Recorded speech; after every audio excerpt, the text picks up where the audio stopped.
Hello everyone! I'm going to be sharing with you the reading room, and today we're going to be starting the book Stuart Little. Now this is a chapter book. It's by E.B. White, and it is written in 1945, so you'll notice that this is a bit of an older book. Some of the pictures look a bit older, and some of the things that you'll notice, or the language you'll notice in this book, is a little bit old-fashioned. So that might be interesting to you, or different. This is a book I think a lot of you have seen the movie of. It's about a mouse. The main character is a mouse, and he's named Stuart. And in chapter 1, which we're going to read today, we'll be introduced to Stuart and find out a little bit about his background and his family. So, the first chapter is called In the Drain, and sometimes there's a few illustrations in this book, so when there are, I'm going to show them to you. Okay? Otherwise, I'll just be reading. When Mrs. Frederick C. Little's second son arrived, everybody noticed that he was not much bigger than a mouse. The truth of the matter was the baby looked very much like a mouse in every way. He was only about 2 inches high, like this, and he had a mouse's sharp nose, a mouse's tail, a mouse's whiskers, and the pleasant, shy manner of a mouse. Before he was many days old, he was not only looking like a mouse, but acting like one too, wearing a gray hat and carrying a small cane. Mr. and Mrs. Little named him Stuart, and Mr. Little made him a tiny bed out of 4 clothespins and a small box. Here he is in his little bed. See that?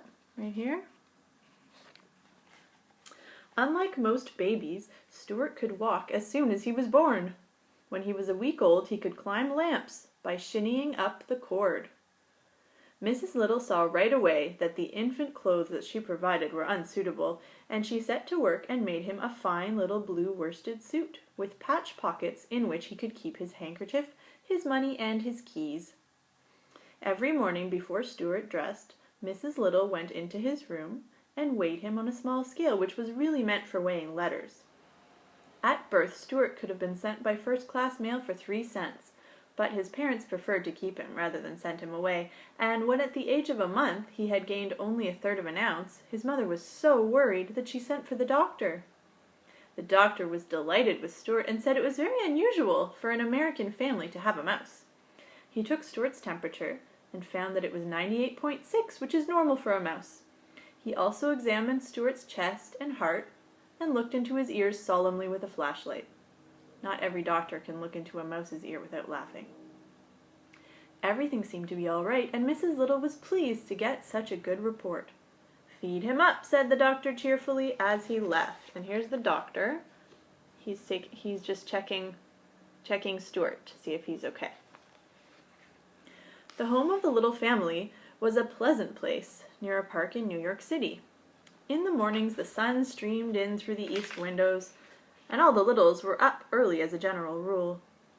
Stuart was a great help to his parents and to his older brother George, because of his small size and because he could do things that a mouse can do, and was agreeable about doing them.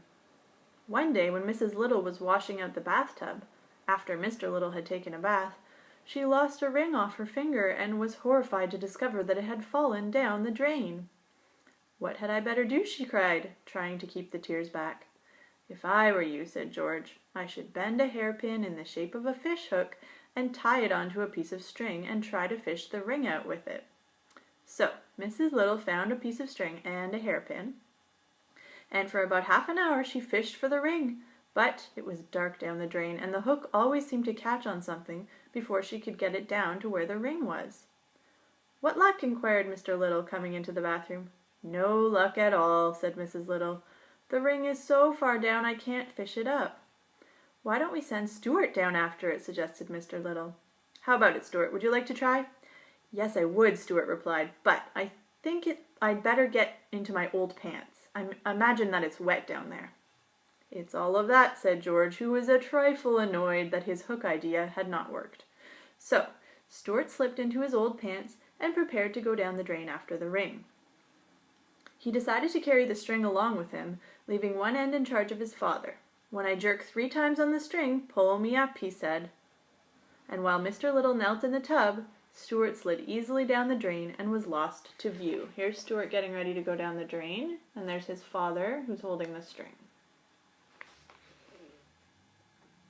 In a minute or so, there came 3 quick jerks on the string. 1, 2, 3.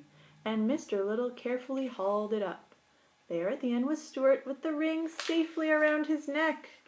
"Oh, my brave little son," said Mrs. Little proudly as she kissed Stuart and thanked him. "How was it down there?" asked Mr. Little, who was always curious to know about places he had never been to.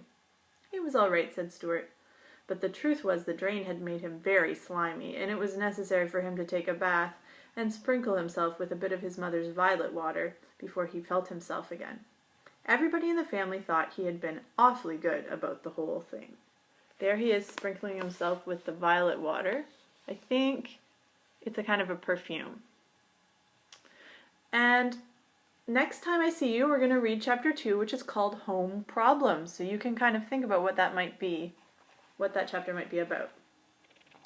Thank you for tuning in this time. Looking forward to seeing you again to read chapter 2 of E.B. White's Stuart Little. Bye for now.